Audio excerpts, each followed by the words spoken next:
The incircle omega of triangle ABC is tangent to BC at x. Let y is not equal to x be the other intersection of AX with omega. Points P and Q lie on AB and AC respectively, so that PQ is tangent to omega at y. Assume AP equals 3, PB equals 4, AC equals 8, and AQ equals m over n, where m and n are relatively prime positive integers. What is m plus n? We have triangle ABC. Its incircle omega is tangent to BC at x, and line AX is going to intersect omega at one other point known as point y. Then we have to place points P and Q on AB and AC respectively, where PQ is tangent to omega at y. So it's the intersection of AB and AC with the tangent to omega at y. We have AP equals 3, PB is equal to 4, AC is equal to 8, so this entire thing here is 8. And AQ is equal to m over n, where m and n are relatively prime positive integers. What is m plus n? As the title of the video suggests, we are going to solve this geometry problem using projective geometry. And the first part of this projective geometry solution comes from extending the lines BC and PQ to meet each other at point D. There we go, let's call that point D. The first part of the projective geometry solution involves using poles and polars, our good old friend from projective geometry. If you don't know what the poles and polars are, let me explain it in a simple form here. So suppose we have a circle, and point T lies outside the circle. The tangents from point T to the circle intersect the circle at points T1 and T2 respectively. Then line T1, T2 is said to be the polar of point T with respect to the circle. Returning to our original problem, we see that we can use poles and polars in many different ways for this problem. Starting with point D, we see that its polar with respect to omega is line xy. And now is the time to use Lahaye's theorem. Lahaye's theorem says a point x lies on the polar of a point y if and only if y lies on the polar of x. So seeing that line xy is the polar of point D, there's only one other point on line xy, and that's equal to point A. So we know A lies on the polar of D, so D lies on the polar of A. And the polar of A is the line formed by the 2 points where the incircle intersects AB and AC.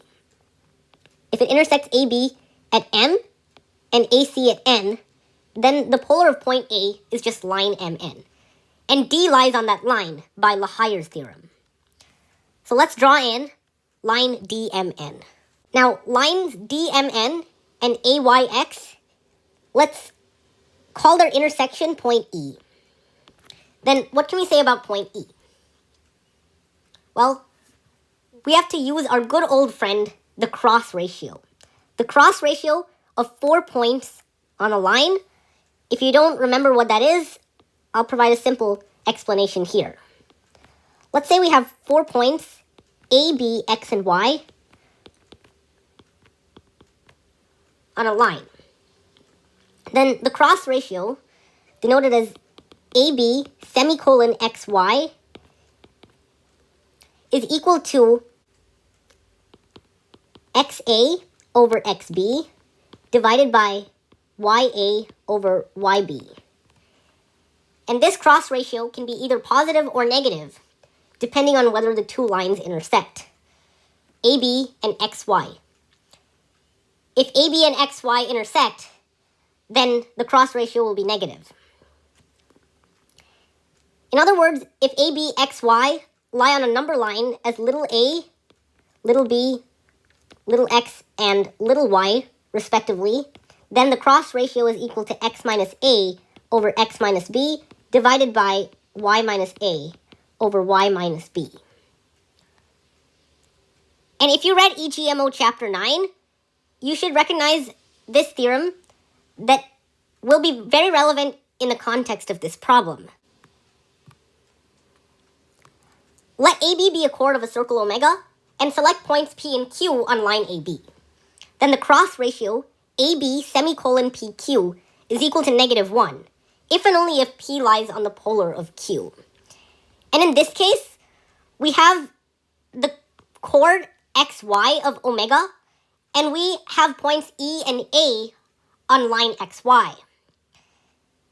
And we know that E lies on the polar of A, because that's just line MN, and E is defined as the intersection of xy with line MN.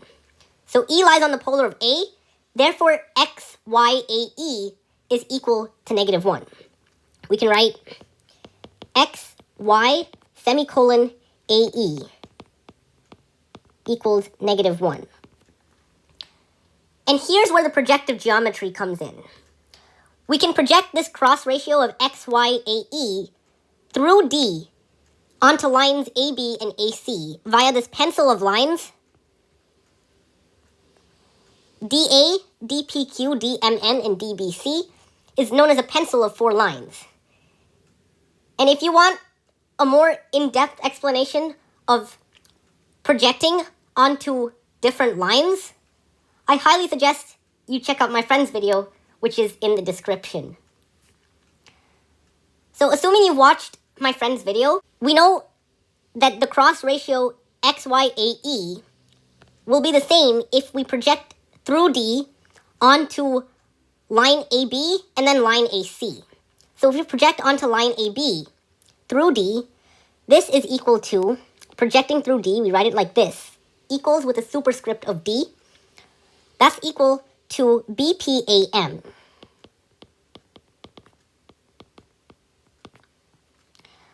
Which is also equal to, projecting through D, CQAN.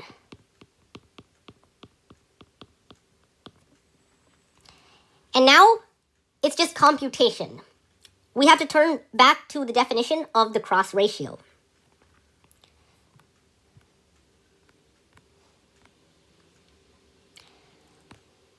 So BPAM, the cross ratio, it's going to equal AB over AP divided by MB over MP, which is equal to negative 1 given the directed lengths in the same direction as AB.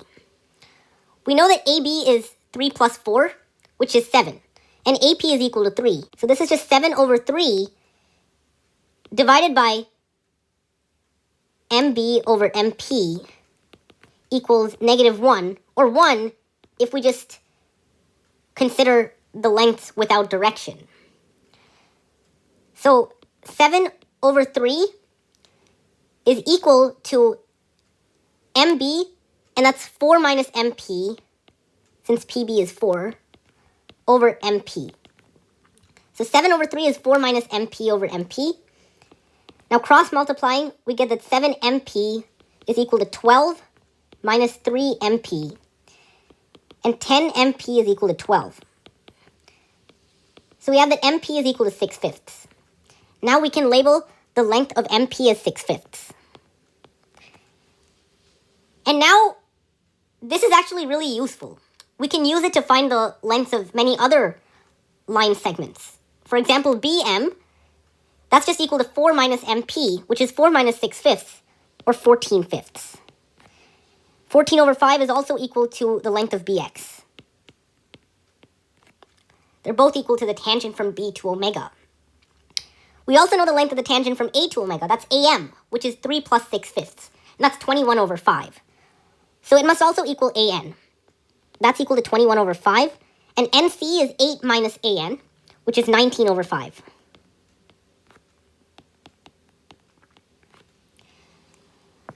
Now it's time to use our final cross ratio of CQAN. We know that's equal to negative 1 when we use the directed lengths.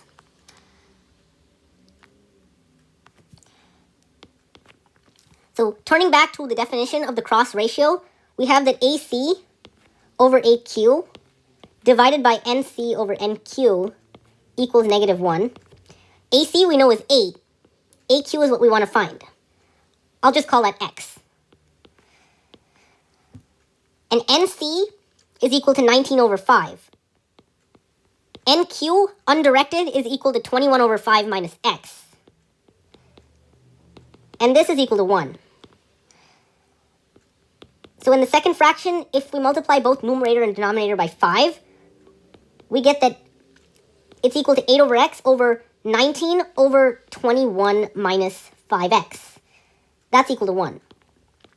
So 8 over x equals 19 over 21 minus 5x. Now cross-multiplying, 168 minus 40x equals 19x.